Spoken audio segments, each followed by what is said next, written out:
দুর্নীতিবাজদের গ্রেপ্তার ও অবৈধ সম্পদ বাজেয়াপ্ত করে নির্বাচনে অযোগ্য ঘোষণা করা, ছাত্র জনতার গণ অভ্যুত্থানে সংগঠিত গণহত্যার বিচার বন্ধকৃত মিল কলকারখানা চালু, সংখ্যানুপাতিক পিআর পদ্ধতিতে জাতীয় সংসদ নির্বাচন, ইসলামী সমাজভিত্তিক কল্যাণ রাষ্ট্র প্রতিষ্ঠার লক্ষ্যে খুলনায় ইসলামী আন্দোলনের সমাবেশ অনুষ্ঠিত হয়। মোহাম্মদ রাজু হাওলাদারের পাঠানো তথ্যচিত্রে বিস্তারিত। নগরীর ডাকবাংলা সোনালী ব্যাংক চত্বরে ইসলামী আন্দোলন বাংলাদেশ মহানগর ও জেলার আয়োজনে আজ সোমবার 18 নভেম্বর দুপুর 3টায় গণসমাবেশের আয়োজন করা হয়। গণসমাবেশে প্রধান অতিথির বক্তব্য করেন ইসলামী আন্দোলন বাংলাদেশের কেন্দ্রীয় নায়েবে আমির পীর সাহেব চরমোনাই রেজাউল করিম। খুলনা মহানগর সভাপতি হাফেজ মাওলানা আব্দুল আওয়াল এতে সভাপতিত্ব করেন।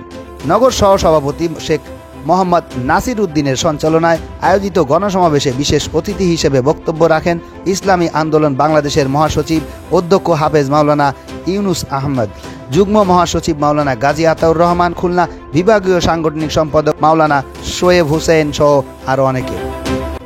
এ সময় ইসলামী আন্দোলন বাংলাদেশের আমির মুফতি সৈয়দ রেজাউল করিম পীর সাহেব চরমোনাই বলেন, অন্তর্বর্তীকালীন সরকারের প্রধান দায়িত্ব হলো রাষ্ট্র সংস্কার করা, যাতে করে আর কখনোই কোনো স্বৈরাচার জন্ম নিতে না পারে।